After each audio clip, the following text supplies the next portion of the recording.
Thank you for the organizers to finally bring me to Aalto. It's a pleasure. This workshop is called Machine Learning for Materials Discovery. Cautiously phrased, materials discovery. As opposed to a targeted design, materials discovery means that we find something by searching. So in one way or the other, machine learning for materials discovery basically means we're making a search process more efficient so that we can search faster and larger search spaces. And that is basically everything that one needs to know about machine learning for materials discovery. In one way or the other, you then end up with these sorts of like shiny workflows that you've seen all over in perspectives, in review articles, in the glossy journals. This is one where I ended up with due to my sabbatical in Yang Shao Horn's empire at MIT. And as all of the other sort of like workflows that all show roughly the same, you see in this the kind of like key elements that are sort of like important to really make this search process more efficient. Definitely what we have inside is typically some form of active learning loops that basically is leading to a higher data efficiency as compared to one-shot database searches. It's more targeted. What we also see in there somehow is keywords like high throughput. Obviously, otherwise we wouldn't be able to search larger search spaces, some form or the other. And so high throughput typically was earlier and easier to achieve with computational data. This is why our community has been sort of like leading this sort of endeavor. Really doing the whole thing with experiment is not yet so much established. I will come back to that in the second half of the talk. Now, this is all over. This is super popular. It's a hype. If you want to make an academic career, do this. So people also in catalysis and in energy conversion technologies, which is my field of research, they want to do this. Spoiler alert, it doesn't work. Why? So we cannot do it for these sorts of fields. Why? Because in these workflows, as you see them somewhere, typically a little bit hidden at the edges of this, is a very, very important buzzword in this. In this particular workflow here, you see it at the bottom here. And it's called descriptors. Because typically we get the efficiency to really get a high throughput because we're not fully evaluating the function of the material that we're interested in. And this is key. Catalysis, energy conversion technologies like batteries or so, they require functioning materials as opposed to a dead material. So you can synthesize many, many dead materials, beautiful, cool materials. We love them as material scientists. But here they need to function. And in order to then gauge whether it's a good catalyst or a good battery, we need to evaluate their function. And we don't do that because evaluating the function is damn expensive. In the experiment, it means explicit testing that is very expensive and takes a long time. We want to shortcut that. And in modeling, we simply can't do it. Nobody computes the full way through a full function of a catalyst or a battery. Instead, what we do is we rely on descriptors, and that means it's a very, very cheap quantity that we can quickly calculate, of which we believe, or we somehow have faint evidences that potentially it could correlate with function. And the problem in particular in catalysis and energy conversion technologies is that the descriptors that we have on the market simply don't do that. They're garbage. So most of these descriptors that are on the market are either for idealized bulk or for isolated molecules. These energy application areas, they are interface-dominated techniques. So idealized bulk or isolated molecules is crap for them. It doesn't give you any insight into that. There are some descriptors that now try to bring interfaces into this, but then they typically involve idealized models of interfaces, single crystal surfaces, for example, for catalysts, or dislocations for grain boundaries in battery materials. The problem is that we are increasingly aware and by now actually fully convinced as a community that interfaces in these energy application scenarios, they don't look like that. We nowadays summarize them with a keyword that is called working interfaces. And what that denotes is that all of these really truly relevant interfaces that govern the entire function in batteries, in catalysts, in electrocatalysts, in solar cells, they are basically undergoing what is called an operando evolution. So while these things are actually performing their function, these interfaces change dramatically in their structure, in their chemical composition, and in their morphology. Typically, they amorphosize. And we have generally not the faintest clue what these working interfaces actually look like. And if we don't have that faintest clue, very difficult to formulate a reliable descriptor that we can then compute for 1 million materials to do an efficient search. Goodbye, that was my talk. So much for machine learning for energy conversion. Of course, it's not that drastic with it. What I'm just saying is that the shortcut that we were hoping for 10 years ago when we started this, it doesn't yet work. We're not yet there. We need a deeper understanding of these working interfaces, and then with time, hopefully, of course, we will be able to cast this understanding into new kinds of descriptors, and then we can go back to these workflows. So at the moment, what has been a very, very prolific and also very valuable approach is to do machine learning for materials discovery in the traditional indirect approach. The indirect approach, how we did discovery, very often we basically made fun about this, of the stupid old R&D cycles and empirical research, how we did it in the past. But what did it mean? We tried to really mechanistically understand in much detail how catalysts, how batteries are actually working. And from this understanding, then indirectly, we try to extract ideas for new kinds of materials. And then this is also, in a sense, discovery. It's not a systematic search, but it's sort of like more detoured. And here, machine learning really does wonders. Basically, what it does conceptually is that we take the old modeling and simulation, multi-scale modeling frameworks that have been established over the last 20, 30 years. So typically hierarchical multi-scale modeling techniques, because all of these energy applications are multi-scale in their nature. So you need to understand both the elementary processes that are governed by the chemical interactions, so the electronic structure, up to macroscopic transport phenomena in a reactor or in a chemical cell. And we take these old frameworks as they have been established, and we basically empower them by fusing machine learning in every single methodology that we have, in every interface between the different scaled technologies. And nominally, of course, and this will be a focus of my first part of the talk, one super, super important area here is machine learned force fields. They basically have allowed us to finally do what the bio people have been doing for 30 years, because the first thing in a hierarchical multi-scale modeling approach is that you want to coarse grain out the electronic degrees of freedom and go to an atomistic description, so force fields. And then with the force fields, you can set up further coarse-grained mesoscale statistical kind of models, lattice models or whatsoever. And we could never do it in these energy application scenarios because there were simply no reliable reactive force fields. You could not describe bond breaking and making with the classical force fields and the machine-learned force fields. They nowadays allow us to do that, and that brings us into a completely new position. Let me give you two examples from recent work in our department that illustrate these new things that you can do.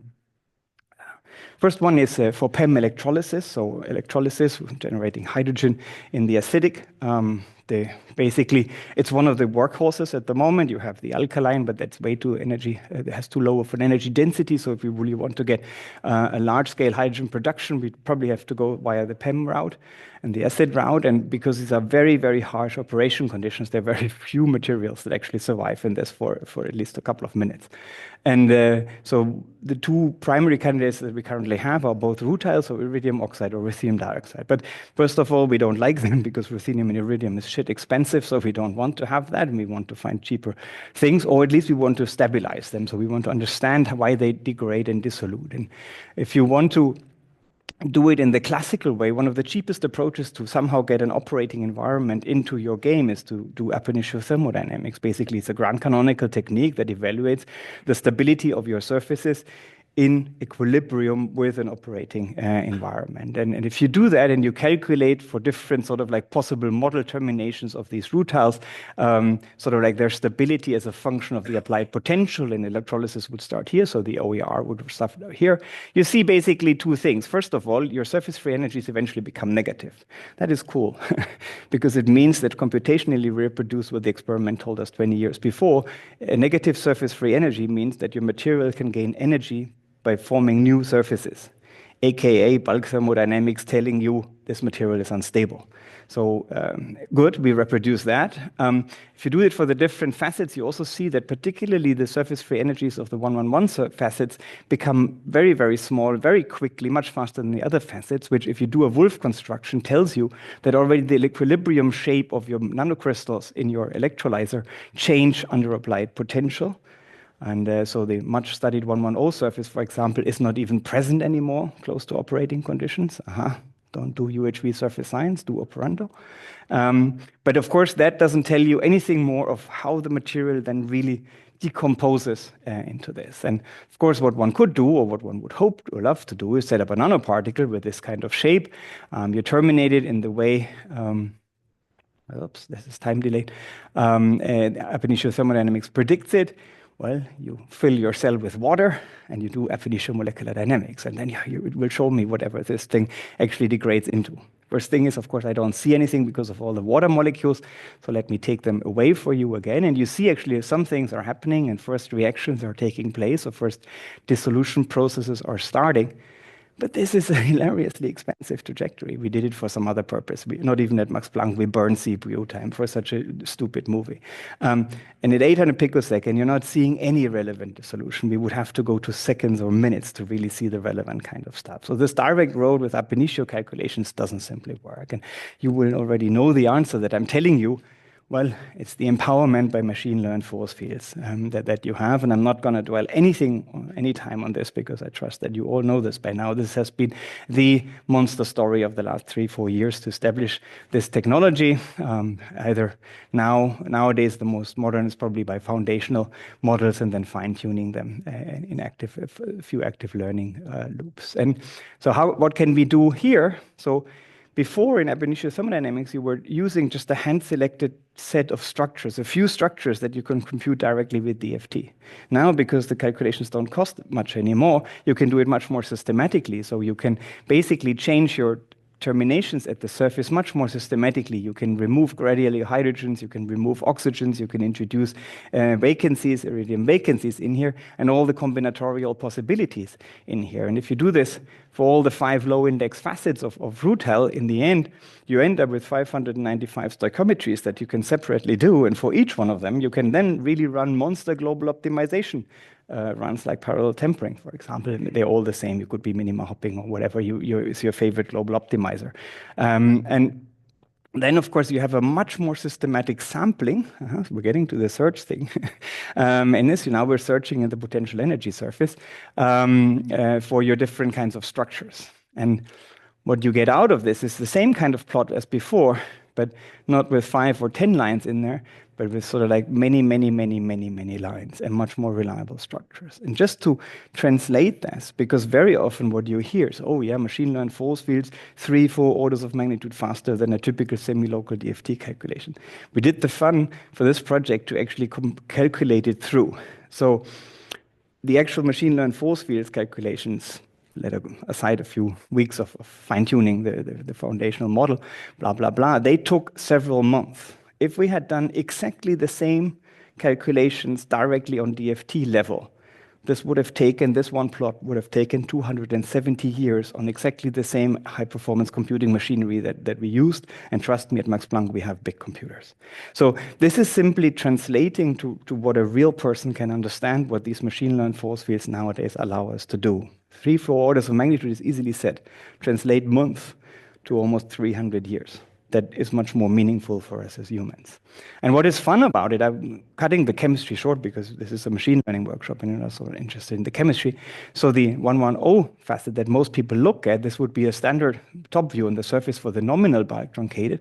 What we see, what becomes really stabilized around here are sort of like ring structures around iridium vacancies. Completely new motive. And strikingly, if you do it for the other facets, you see that the 111 and the 110 similarly exhibit these kind of ring-like motifs. And if you had paid attention carefully to the initial slide on the working interfaces, I already showed you this micrograph. This is from Robert Schlögel's department at our institute. And this is an operando electron microscopy image from a RuTel electrolyzer when it's actually working.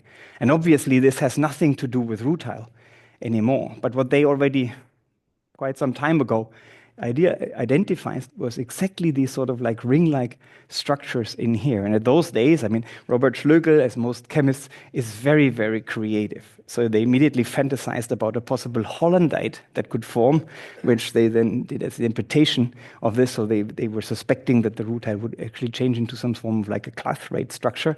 But the problem, and they already discussed that critically in that paper, is that hollandite doesn't really fit exactly though. So they currently see around 7 angstrom, but hollandite would be around 8. Our rings have 7 angstrom. So, and you see them as terminating layers on sort of like 3 of these facets. So it could really be that we're now finally getting the structural motifs that form operando into this. And why is that important now? Coming back to the original theme. So a real surface of this might actually look like this. And this is the system sizes that we can now do. We have them currently in our machines. This is the models that we work with. No more 111 FCC hollow site, sort of like blah, blah. Real surfaces in there. And we're looking at sort of like how these vacancies actually like each other, whether they attract each other. That would be a nice pathway to further degradation, etc. This is what can be done with a machine-learned force field.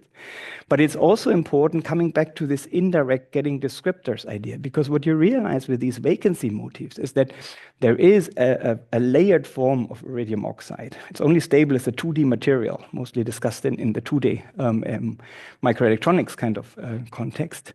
And that has exactly these kind of local motifs. And so from this, you could extract maybe a much more meaningful model than the old rutile 110 single crystal surface that people were looking at.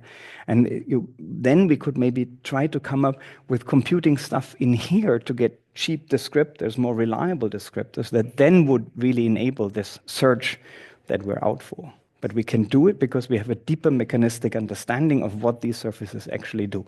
And that is already, I would try to highlight this. It's maybe not as cool as, okay, I'm directly doing a search and blah, blah, blah. I can say, this is my promising candidate that I identify, the typical blueprint of publications these days, right? Search, promising, no validation whatsoever, publish in Nature. So that sounds cool, but it's useless if you see how much has been proposed and you wonder why none of these materials have ever actually been synthesized. You wonder about that approach. But here it's a little bit more indirect. We get ideas, but then with these ideas, you get descriptors. Second example, I told you already, we do multi-scale modeling. If you eventually only look at elementary processes, it doesn't help you. You need to understand the statistical interplay with them, and you do that in so-called microkinetic models, either mean field or in kinetic Monte Carlo. And what is the traditional approach to do it? Well, typically we do it by hand again. So we look at possible states for our system. Imagine a reaction network, for example, in catalysis. Then we do NAP searches between these states to find the transition states. We get the barriers, we get the rate constants, and that establishes our mechanistic model. And then we do a microkinetic simulation on top of this. This is done by hand. We identify these states by hand, and we do the finite number of net searches explicitly. Now, you may be able to do this if your surface looks like this, and already for complicated reactions, that will already be very, very difficult to do. But if your surface looks like this, how do you do that? And also here, machine learning can really help us out tremendously, because basically we're picking up very, very old ideas in trying to find the processes that are relevant for the microkinetic model automatically. And so the idea here, it's basically we stole stuff from old adaptive kinetic Monte Carlo. I saw Graham Henkelman last week in Austin, and he loved it. It's basically I stole his old idea, but I told him before. So we started this one structure, for example, and then rather than doing a two-sided transition state search, we do one-sided transition state searches, like a dimer. Again, we're searching the potential energy surface, so we don't need to know the final states yet. We do dimer searches. They are now very, very fast. If we do them on machine-learned force field, we can do many of them. And then eventually we will find new states through them, because we will find some low-lying barriers. We roll down on the other side, we find new final states. That was the original idea. The problem is, of course, if you continue this, and now you say, okay, I've computed the radius for these, but now, of course, I would have to also look for where I can get from these kind of states and do dimer searches. I'm dying a combinatorial death. And that was already the old problem of adaptive kinetic Monte Carlo 20 years ago. So they tried to solve it by basically now interfacing this with kinetic Monte Carlo itself, and now doing a kinetic Monte Carlo step so that one state was selected, and then they only did the searches from there. Instead, what we now do is we say, well, we have learned from the machine learned force fields that the potential energy surface is governed by the local atomic environment around every atom. And so if we look at these states, and if this state here does not contain any new local atomic environment as compared to the structure here, then probably we know the local potential energy surface. We've seen it before. We don't need to do dimer searches. And so this is a new stop criterion for us. We basically do it on the level of atomic environments. And those structures that do not have new local atomic environments, we don't search. And then we can focus the searches on those that exhibit new local atomic environments. And then you sort of like the combinatorial problem becomes tractable. And how do you then say, okay, what do I have a new local atomic environment? And here, again, machine learning helps us because we cannot be exactly strict, right? The surfaces are amorphous. We're at finite temperatures. We cannot simply compare this local atomic environment is exactly the same as this one. We cannot do such a classification. We need to do a fuzzy classification. We need to say this is roughly the same kind of environment. As humans, we do this immediately. Look at a surface, look at an island on top of it. You will immediately say, okay, this is an island atom, this is a step atom, this is a terrace atom. We look at this, our brain does this. I mean, after at least a master thesis in surface science, you know how to do this. So how can we teach this to a machine? Well, you do a fuzzy classification. So we basically take one of the representations. So here we do double soap. You could do it with a maze. This doesn't really matter. You embed this into the leading dimensions, and then you do the clustering on top of this sort of like reduced dimensionality space. And then you basically, if you do it in an automated way, King Chun, so his nickname is Alex. He loves cool acronyms and logos, so he called it DCAF, Descriptor Embedding and Clustering for Atomistic Environment Frameworks. And so if you do such a top view of a surface with an island, an atom, and you set these sort of like very coarsely, what you exactly get out is local coordination. What is your coordination number of your atoms? And the framework basically automatically shows you, aha, this is a terrace atom, this is a terrace corner atom, edge atom, atom, whatever. You can fine tune it a little bit more, then it starts to differentiate all of this. This is hyperparameters, but it does it all fully automated for you. And then you put this as a basic stone into an automated algorithm. So we start with an initial structure. You do the atomic environments. You do a to-do list of all local atomic environments that you have not yet done dimer searches from. You take one, do your dimer searches, find new states and processes, you put them into a list. If any of these processes leads you to a structure that has a new local atomic environment, you put that local atomic environment in your to-do list, and you keep on looping until either you have no CPU budget anymore, or you have basically exhaustively done all of this. Let me show you how this works for catalysis. The question that we really had was fluxionality, the time scale, because people are nowadays fully acknowledging this sort of like strong operando evolution. The structures are not the same as the stuff that we synthesized originally. But very often you have a little bit this notion in, okay, it changes to a new structure, but then this new structure is about as static as the original structure was. And that's maybe not true in cluster catalysis. Alexandra Anastovia, she basically postulates for a long time something that's called fluxionality. It means that small clusters, the isomers of the catalyst, they change on a time scale that's comparable to the elementary reaction steps of catalysis. So different steps in the catalytic cycle can basically take place on different isomers of your small cluster catalyst. We don't discuss this so much for surfaces because, again, we are more led by the old traditional picture of a crystalline surface where we think that the atoms are more clamped into their crystalline positions and they're more rigid. Now, if these surfaces in reality are fully amorphous and therefore much more mobile, the question is, can we have a similar, very, very fast dynamics? And we wanted to have a look into this. And here now, of course, you need to do it with machine learned force field. So we interface this automatic search algorithm for processes with an active learning loop for a machine learned force field, because typically machine learned force fields are, of course, very bad for transition state structures, right? Even though the foundational models are bad for this because databases are only for like minima of the potential energy surface, so metastable states. Barriers are heavily underrepresented, and you typically should not use a machine learned force field off the shelf to do barrier searches. And so we sort of like combine these two sorts of things to also retrain our machine learned force field. And just to sort of like again, we do very, very simple first model steps in this. We looked at the step on a palladium surface, the step edge, and we decorated it with oxygen. This is what you would typically have in oxidation catalysis, where you use stuff like palladium as catalyst all over.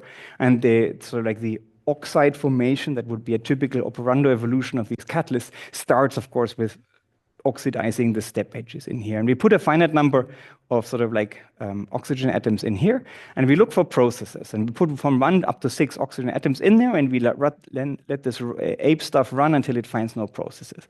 And we're shocked by the complexity.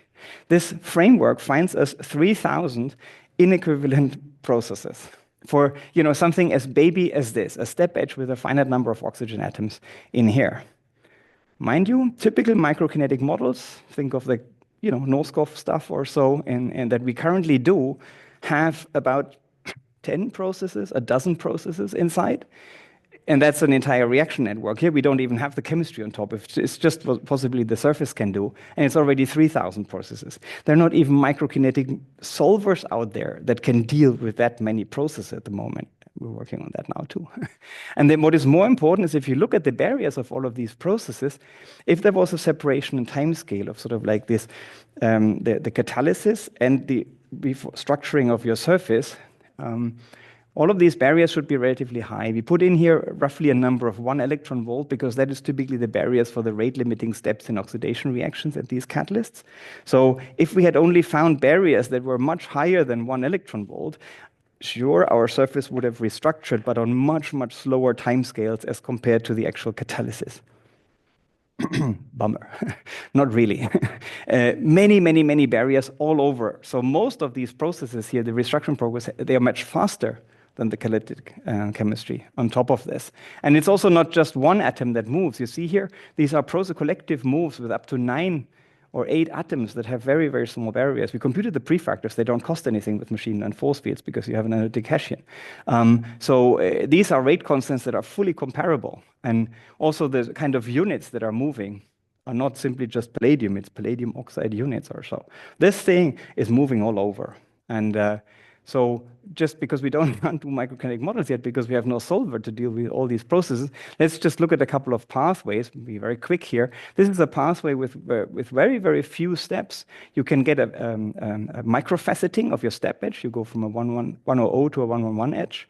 And now with a couple of more processes, you do step bunching. Now this terrace is 1 row wider than it was before. It's always just 2-3 elementary processes with barriers on the order of maximum 1 or 1.2 electron volts. This kind of process happens dozens of times per second. If you've ever seen STM images from working catalysts and wondered why all of these step edges look so frizzy, well, because they can't resolve them because this kind of stuff is happening.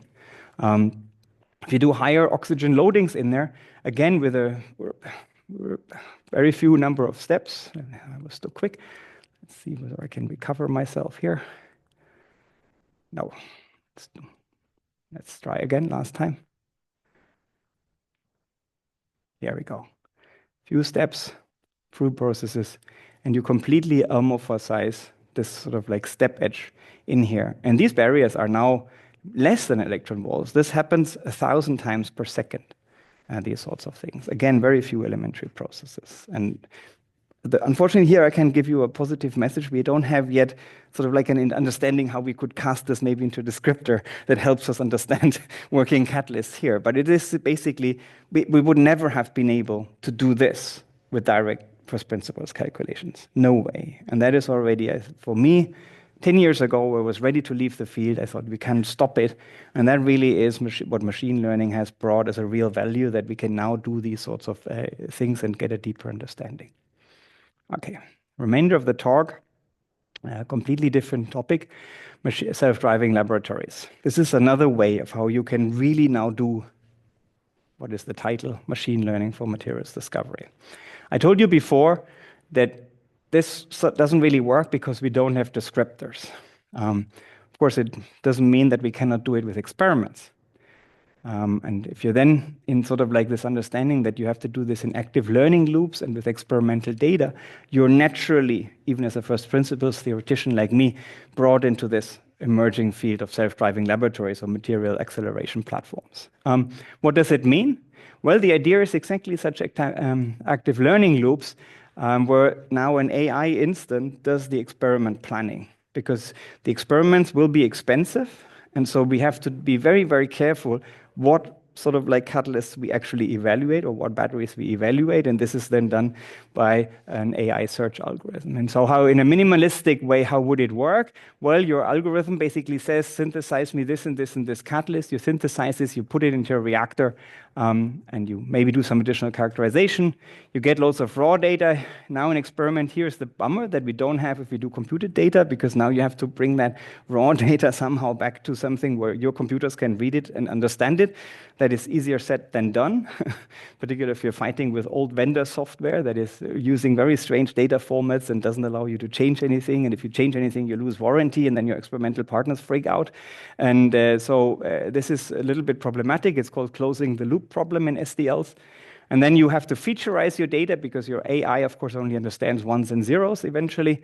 And then sort of like it learns from this new data, puts up a better model for your search space, proposes new candidates, and you go in these sorts of loops. And the problem, again, here in catalysis, we have to do the explicit testing, because we also from the experiment, we don't have simple descriptors that we could use as to basically get an idea of what the catalyst functionality is. Now, that is something that I want to say, because it will set the stage for the talk from Bartosz this afternoon in here. You have to, if you now discuss self-driving labs, and they are discussed heavily, of course, at the moment, you have to see this as a workflow. This comes for us supernatural as computational people, because we have been trained for the last 5 years at least to think in workflows. And of course, if you want to increase your throughput, and you have such a workload, you have to look for the rate limiting step. This is obvious, right? If you automate something further in something that's not the rate limiting step, well, kind of like, cool, if you have too much money, you can do it, but probably you're more generating problems to yourself rather than solving the problem, because you have not really addressed the rate limiting step.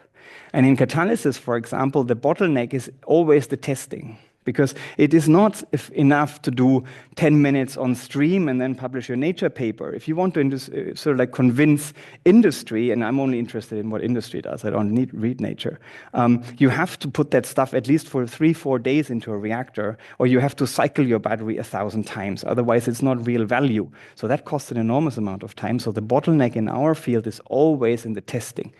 And that is completely different, for example. So Bartosz this afternoon will show you also self-driving labs, but in his area where he does, the bottleneck is in synthesis. And then you can work a lot with synthesis robots, you know, these cool YouTube movies with these arms, blah, blah, blah, doing the AI chemist sort of thing. You have to differentiate these things. They're all called self-driving labs, but they're completely different in what you have to do depending on where your bottleneck actually is. And in catalysis, unfortunately, it's mostly in the hardware, because it's sort of like trying to get the testing faster. Let me skip this in view of time. Just again, one example. This is we have fortunately a huge center from the BASF, where I'm one of the scientific directors, and where we basically can work together with these industry guys. We can try out new methodology, and they come in with their industry perspective and pay for everything. That's even cooler. So they were heavily interested in this specific reaction in here. It saves the world. There's all of these reactions. That's not relevant here. What is more relevant is that typically, of course, you add promoters in these catalysts, small amounts of additives in there that make your reaction better. And typically, you find these promoters very empirically. Add a little bit of this, put a little bit of that, and see what it does. They've done this for decades. And the result of about 30 years of development BASF for this reaction is called the Oleflex process. It basically has 2 promoters in there, tin and potassium. And they wanted to see whether we can do a better search in a larger search space with our cool stuff that they didn't believe in at all in the beginning. And so we basically said, okay, let's try 6 promoters. They motivated them because of known chemistry, and then the platinum catalyst itself. So overall, this is a 7-dimensional search space that now we have to basically go through. And here now is the hardware. I can really only,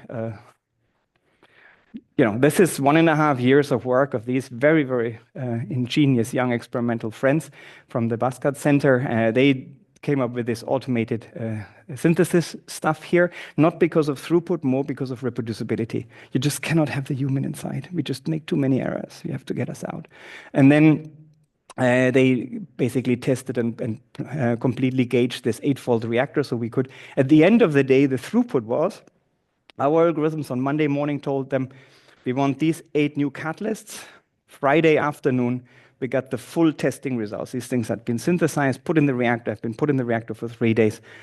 And we got the testing results afterwards. First thing you learn is BSF doesn't work on weekends, so it has to be on a Friday evening. Second thing that you learn is we're not big, so like big data. 8 per week. That is a typical throughput that currently you can do. The Swisscat Plus guys in Zurich at the ATH, I think they currently have a throughput of around 24.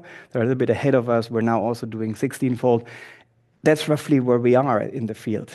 That's the numbers, and that motivates why the actual experiment planning, so us, the AI algorithm, has to be super, super cool. We can simply not afford many, many tests. That is the thing here. So we did a very simple thing to basically, first you have to extract features. This is the stuff that you get out of the reactor. This is sort of like the yield, what your products, what you have, and you see that with time on stream, this thing dies relatively quickly. This is coking. This is known for this kind of reaction. Basically, you form tons of not so cool graphene on top of your catalyst. And so you regenerate it. You do it also in industry, and you have a second cycle. And now my algorithms don't understand this raw kind of data. So you have to now do the featureization. Of course, one is obviously you take an integral out of it. So this is the total yield. You want this number to be as large as possible. But you also want to learn something, how quickly this thing actually dies. And so we did a very, very crude feature for sort of like this skewness of this curve here by basically taking the ratio of the yield of the last 5 hours of the second to last. This basically gives you this kind of information. And you want these two numbers to be as large as possible. So for example, for their promoted catalyst, these numbers are much larger. Now, this is something that my algorithm can understand. This is what is called featureization, in very crude ways. We do it still in the human way here. Now, very quick, because I have been running out of time already.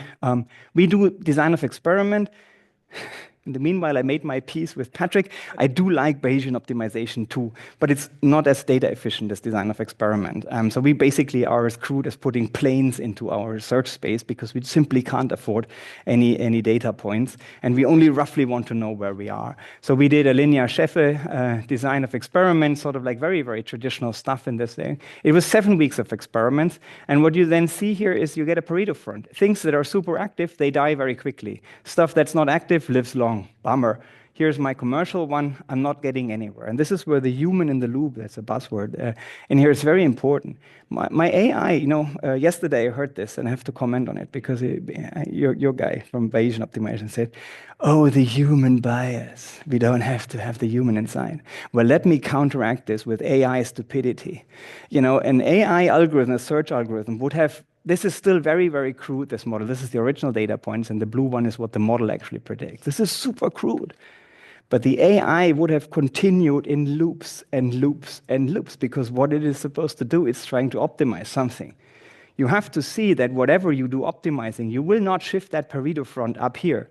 This is where we as humans have to come in as somebody who critically evaluates and reassesses the entire process. You cannot yet have AIs do that. They're not yet there. In a couple of years, they will, not currently. Anyway, so we then analyzed what was behind all of this, understood that only certain promoters were important and empty sites on the support. We changed the search space. This is why adaptive design of experiment is cool. I don't have time to talk about it. You shift the Pareto front. And again, the model is super crude. See, the blue data points don't even match the original data points. But you shift the Pareto front, and this point here is now so close. This is a data point, 30 years of empirical optimization in a company. You cannot make that point any better. This is, after 10 weeks of experiments, no optimization of the synthesis process. When the BASF people saw this, they became super edgy, asked for the NDA and said, we'll take it from here. That was the end of that project. We could publish this.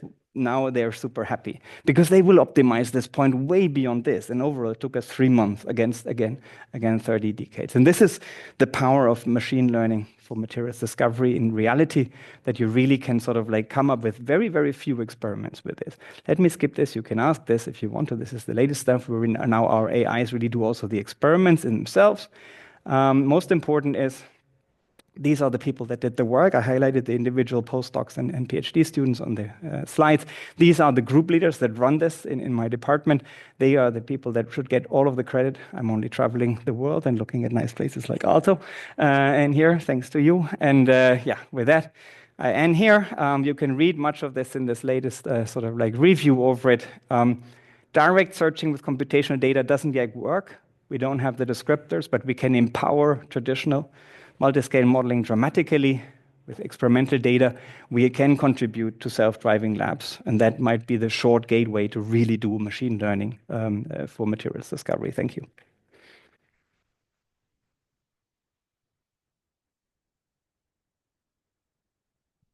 Thank you, Karsten, for a very interesting lecture. I think we are a little bit short of time, but maybe we have time for a few questions.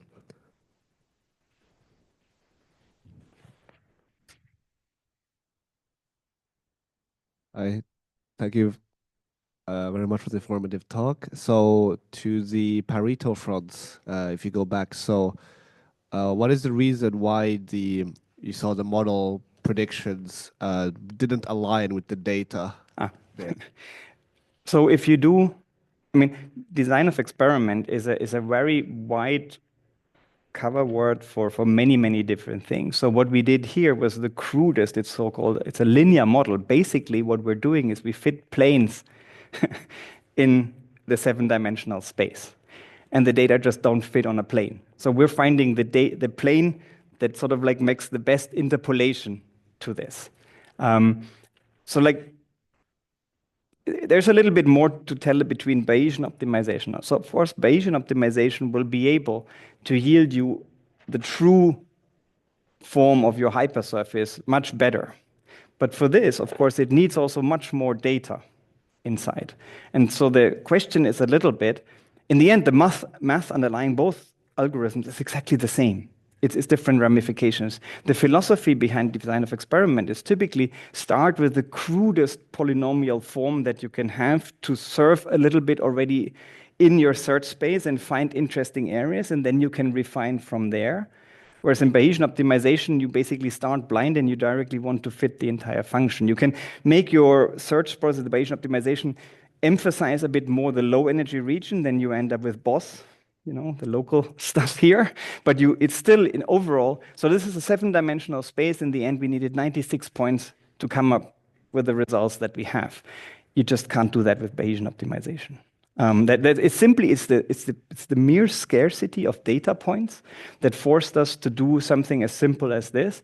But philosophically, I actually prefer it. So like first, I want to navigate roughly in the space. I want to see where is it okay. And in catalysis, moreover, the potential energy. So Bayesian optimization has been developed by math people, of course. They assume a fully general form of the unknown function that you try to interpolate. Catalysis typically is piecewise linear. You have what is called different kinetic regimes.